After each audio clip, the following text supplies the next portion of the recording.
My parents sent a group message. We think it's best you step away for now. My aunt reacted with a thumbs up. I wrote back, understood. I'll respect that and step away from the family fund, too. That night, I closed my contribution. At 3:11 a.m., my phone started buzzing, 89 missed calls by sunrise. My dad left a voicemail. What happened? The bank flagged everything. I just replied, I'm honoring your decision. That was before they realized everything else I had. We think it's best you step away for now. That was the message. A group chat of all things. My parents, my aunt, even my uncle was in there, though he rarely chimed in. But this time, he didn't need to. The silence was enough. The message hit me at 7:42 p.m. on a Thursday. I was reheating some leftover curry, thinking about finishing that spreadsheet before bed. And then I saw it. We've discussed it, and we think it's best if you step away from the family for now. Megan needs space. We all do. Beneath it, my aunt reacted with a thumbs up. Just like that. No call, no explanation, just a thumb. I stared at the screen for a full minute before typing. Understood. I'll respect that and step away from the family fund, too. I didn't wait for a reply. That night, I logged into the joint account I'd been silently maintaining for 5 years, the one that paid Mom's insulin, helped Dad refinance the second mortgage, kept Megan's car running when her checks got delayed. I removed my auto contributions. Then I closed the account. At exactly 3:11 a.m., my phone started buzzing. It buzzed and buzzed and buzzed. By sunrise, 89 missed calls. The last voicemail was from my dad. His voice was shaky, angry, scared. What happened? The bank flagged everything. Are you okay? Why would you? I replied to his message with one sentence. I'm honoring your decision. That was before they realized just how much I had quietly managed to really understand why that message hit like a betrayal. You'd have to go back 5 years, back to Megan's second hospitalization. Dad called me crying in a Walgreens parking lot. She's not going to make it, sweetie, he said. They won't admit her without insurance. We're topped out. That night, I emptied my savings and paid for the rehab out of pocket. Megan seemed stable for a while. Everyone called it a miracle. But what they never said out loud, not even once, was that I'd made it possible. No one offered to reimburse me. No one even asked how I was doing. But it didn't stop there. When Mom got diagnosed with diabetes, I started covering her medication. Dad's hours were getting cut at the warehouse.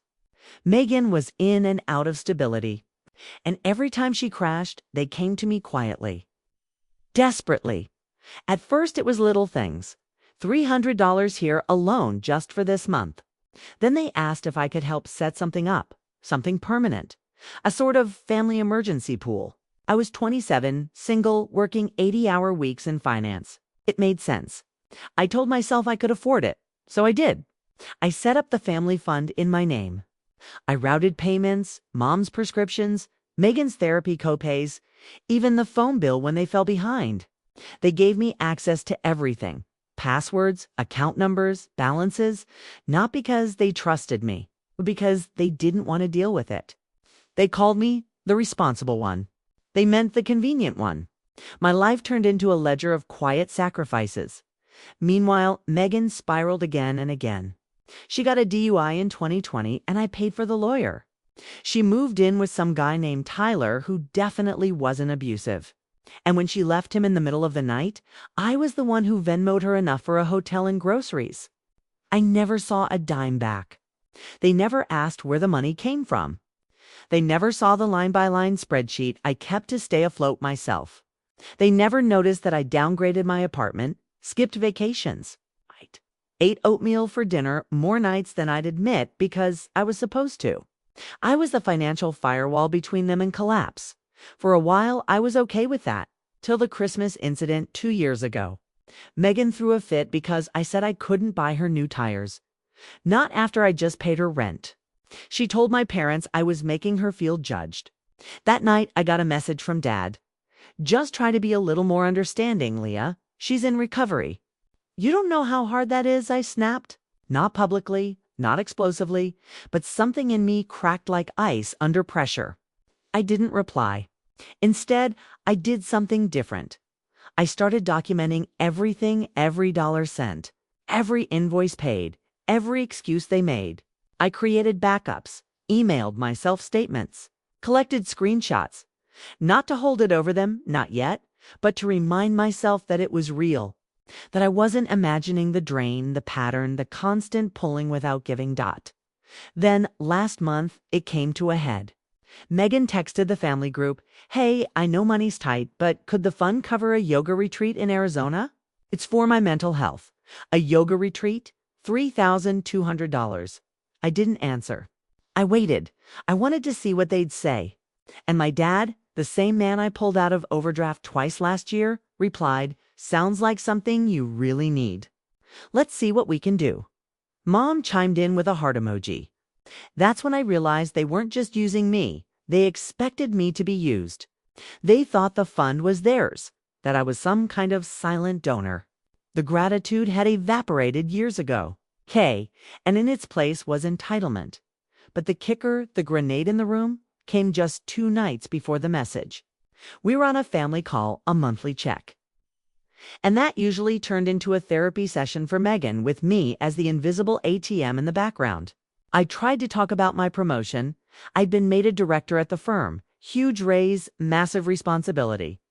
Dad interrupted me mid-sentence. "Sorry, can we circle back to Megan's housing? She's not feeling safe in her current unit. They wanted to move her into a better area with my help."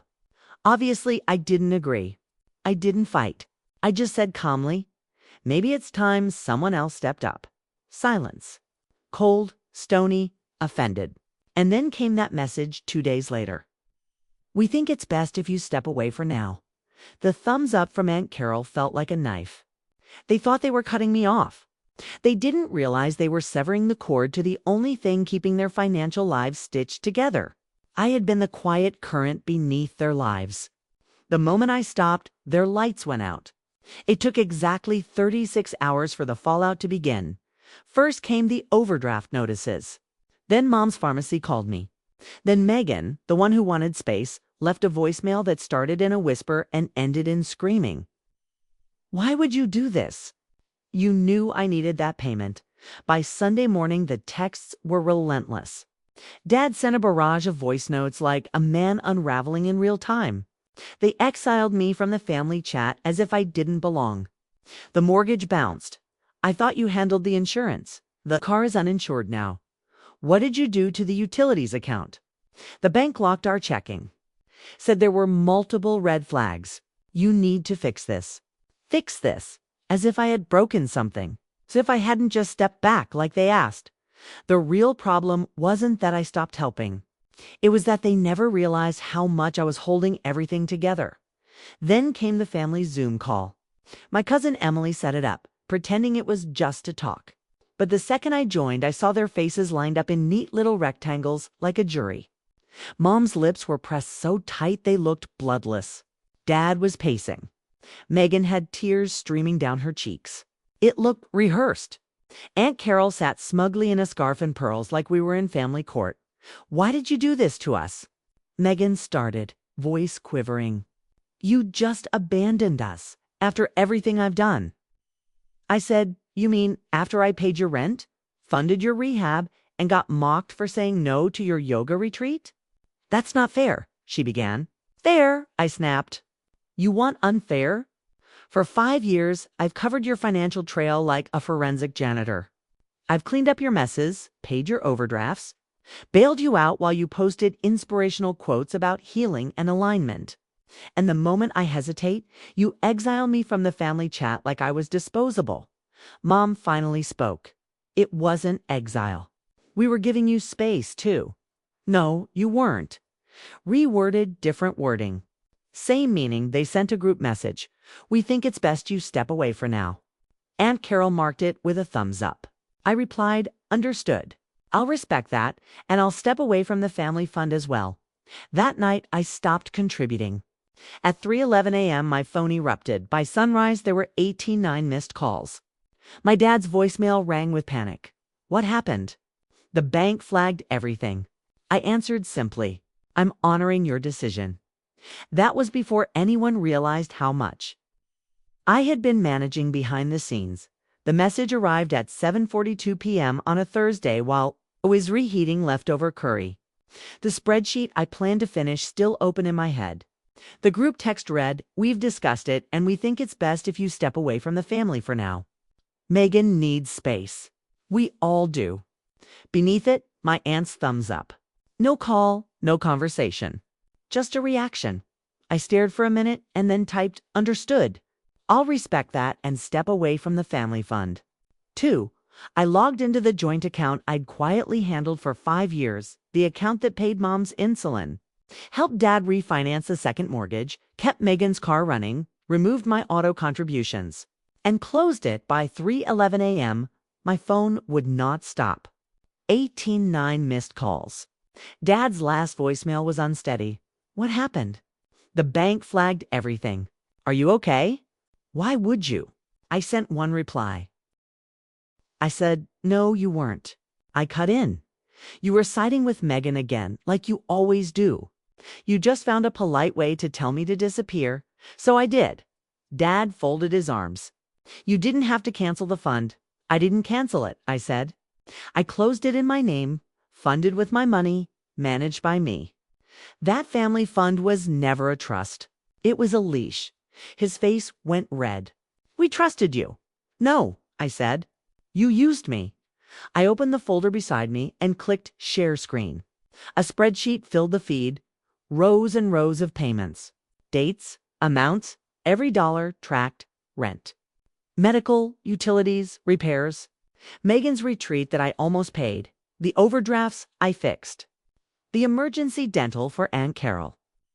Even the Uber receipts from the night I paid for Mom to get to the hospital at 2 a.m. during a panic attack. "Wow," whispered Emily. "Who even keeps all this?" "Someone who knew one day you'd gaslight her into thinking she'd made it all up," I said. Carol sneered. I said nothing. I just stared at the screen. Then I clicked to the final tab. A running total stared back. $87,000. Dead silence. Dad stepped away from the camera like he'd been slapped. "You've been keeping tabs on us," Mom said, horrified. "No," I said. "I've been surviving you." Megan lunged at the screen like a child having a tantrum. "You're just bitter. You've always been bitter because no one gives you a gold star for being the good daughter. You want applause for acting like an adult?" "No," I said calmly. "I just want boundaries, and I'm done being your financial safety net." "That's rich," Carol muttered. "You think money is the only thing that matters?" "No," I replied, "but it was the only thing you ever came to me for." Then I closed the spreadsheet, looked straight into the camera, and delivered the final blow. "I've already contacted the bank. All joint authorizations removed. My name is no longer on anything related to your accounts. The credit cards are closed. The shared utility autopays canceled. The insurance premiums you'll need to re-enroll yourselves." "You wanted me to step away?" "This is what that looks like." Mom gasped. Dad went pale. Megan looked like she'd been shot. Emily leaned back in awe. But I wasn't done. "I also spoke to a lawyer," I added. "You'll be receiving documents in the next few days. I'm dissolving any legal ties between me and the family fund that was never formalized, just in case someone tries to dip into my credit or open anything in my name again." "You're overreacting." Megan shrieked. "You're cutting us off. I'm protecting myself," I said. "From now on, I'm not your plan B, not your fallback, not your free ride." Dad looked broken, but said nothing. Mom was quietly sobbing. Megan stood up and walked off camera, slamming something in the background. Carol reached forward and ended the call without a word. I sat back, heart pounding, hands trembling. For the first time in a decade.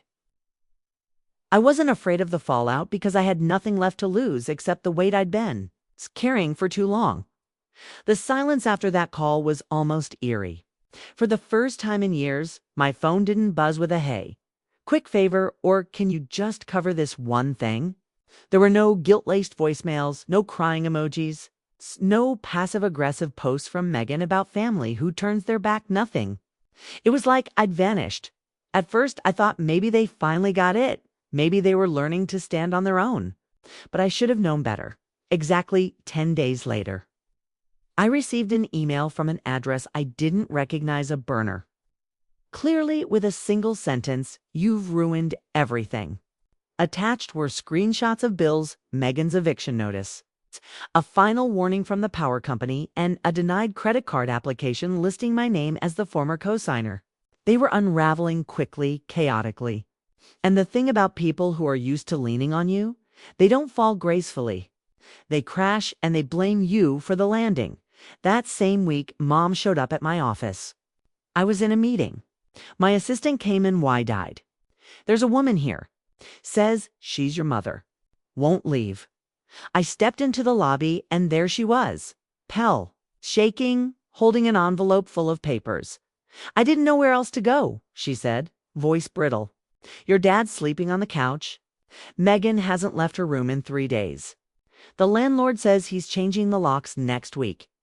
I didn't say a word, so she played her last card. "I raised you," she said, suddenly fierce. "I gave you life, and this is how you repay us." That's when I laughed, not loud, not cruel, just hollow, like air escaping a cracked pipe. "You gave me life," I said. "And then you spent 30 years trying to convince me I owed you for it." She flinched. I stepped forward. "I didn't come to you at 22 and say, 'Please, let me be responsible for your dysfunction. Let me carry your debt. Let me save my sister over and over again while you nod and enable her. Let me sacrifice my mental health, my relationships, my life so you don't have to look in the mirror.'" She said nothing, so I kept going. "You want help? Call a social worker. Call a credit counselor. Call the same system you said people like us were too proud to rely on. I'm not your bailout anymore." Then I walked back to my office. I didn't check to see if she followed me, but that wasn't the end. A week later, I got a letter, an actual letter, not an email from the bank. The envelope was thick, the kind of thick that means trouble. Inside was a flagged investigation summary. Apparently, someone had tried to open a business loan using my name, my SSN, and the tax ID number linked to the family fund. The only reason it didn't go through was that I'd closed the account days earlier, which triggered a fraud alert. The loan, $80,000. The business name, Megan Grace Recovery Services, LLC. I froze. That was not a real company, no LLC, no tax record, no license, yet the paperwork had been submitted, complete with a forged signature that matched mine. I called the bank. The fraud department rep pulled up the full packet, and when she read the cosigner's dad and mom, I sat in stunned silence as she said, "Ma'am, it appears someone close to you tried to pose as your authorized financial partner. If you hadn't closed that fund, this might have gone through undetected. They hadn't just used me. They tried to shift responsibility onto my quietly tie my name to a loan I wasn't part of." That's when everything sharpened. The way Megan suddenly wanted space. The way my parents encouraged it, the silence, the removal, the polite exile. It wasn't spontaneous. It was a setup. Get me off the fund quietly, keep my name attached, take the money, disappear. Let the bank come after me when things collapsed. They didn't just want my help. They wanted to keep me responsible without asking. And when that didn't work, I became the villain in a story they'd written to cover their own failed heist. I spent the weekend filing reports with the bank, the police, and the IRS. I submitted the forged documents and wrote an affidavit. I even handed over old texts that showed Megan asking about starting a nonprofit in my name. It took hours, but every keystroke felt like therapy. That night, Megan called from a different number, crying. I just wanted to say, I get it now. I let her talk. She didn't mention the loan, didn't mention the forgery, just went on about how sorry she was, how hard things had been, how we're still family. I asked one question. "Did you know about the business application?" Dead silence. Then the line went dead. I blocked the number. That's when the real shift happened, not in them, in me. I started sleeping better. I stopped checking my bank app every night, fearing someone was quietly siphoning me again. I went to dinner with friends and didn't flinch when the check came. Then came the call from Uncle Ray, the outcast, the one they called unstable for cutting ties years ago. He found me through LinkedIn. Saw what you did, he said. Heard about the fund? Heard about the loan too? I didn't ask how. Ray had always known more than he let on. You're not the first they drained, he added, just the first who shut the faucet off. And that's when it clicked. This wasn't just about me.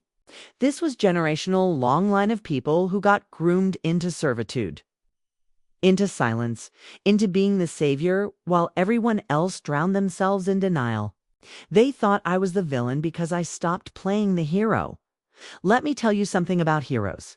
Most of them die broke and exhausted while everyone else claps at their funeral. Not me. I moved cities 2 months later. New job, better team, higher salary, no forwarding address.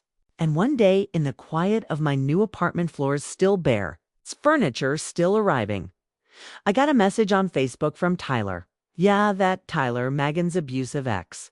Didn't expect this, it read. But thank you for helping her even when she didn't deserve it. I wasn't the only thing she needed saving from. It stopped me cold. Not because I needed the validation, but because it was the first time anyone in that orbit had acknowledged the truth that I had been saving them from themselves until I stopped. And when I stopped, the silence that followed wasn't guilt. It was freedom. It's been almost a year. 12 months since I closed the fund. Since the group chat exile. Since the 3:11 a.m. phone call that spiraled into 89 missed calls, 1 voicemail, and a complete financial collapse they never saw coming. Since they submitted a business loan application using my name without telling me, and tried to frame me for $80,000 in imaginary recovery services. I kept thinking I'd feel empty after walking away, that guilt would sneak in late at night whispering, "They're your family. Maybe you overreacted. Maybe you could have saved them." But the only thing I feel now is peace, not the performative kind. Not the kind you pretend to have when you're holding back tears during Sunday dinner while someone jokes about how you're the responsible one. Real peace, the kind where your phone doesn't buzz with dread. Where your money is yours, where your boundaries hold, where you don't apologize for being free. They tried, of course. Mom emailed on Christmas Eve, said the tree looked emptier this year. Attached a photo of her and Dad in the living room smiling without their teeth, a performance for the lens. Megan emailed on her birthday in March. 5-paragraph essay about how she was reclaiming her power, ending with a casual line about needing help covering her first and last month's rent. I didn't reply to either. I still check my credit score monthly. It's fine. There were no surprise accounts, no mystery charges. The alerts I set up after the forgery never triggered. Because now I own my life and I protected the same way I once protected theirs. But here's the part I didn't expect. Other people started coming forward, cousins I hadn't seen in years. Coworkers I'd barely spoken to. Even a stranger on Reddit who read a comment I left in a finance thread and messaged your story. I think it happened to me too. Turns out there are a lot of us, the strong ones, the reliable ones, the ones who pay the rent, fix the chaos, hide the panic, and carry the weight while being told we're too cold. When we finally ask for something back, the family vaults with no locks. Until one day, we learned to slam the door. Let me be clear. Walking away from my family was the hardest thing I've ever done, harder than watching Megan relapse. Harder than deleting Dad from my emergency contacts. Harder than choosing silence while they called me selfish, bitter, cruel. But it was also the most necessary thing I've ever done. And the final straw, the one that made me sure I did the right thing, came just a few weeks ago. I was walking home from a late client meeting, same street I've walked dozens of times. And there, sitting outside the corner bakery, was Aunt Carol's scarf pearls, that same smug posture. She saw me, waved like we were old friends. I nearly kept walking, but I stopped. She looked me up and down. "You look well," she said. "I am." There was a beat. Then, with zero irony, she asked, "Would you ever consider setting something up again for emergencies?" I laughed long and low and from somewhere deep in my gut. Then I said calmly, "I did. It's called my future." And I walked away. I don't know if they'll ever really understand what they lost or why I had to go. Maybe they'll rewrite the story. Say I was greedy, unstable, ungrateful. Maybe Megan will write a blog post about toxic siblings and turn it into a podcast. I don't care because the truth is simple. I'm not the villain in their story. I'm the one who finally escaped it. And in doing so, I gave myself the one thing they never could.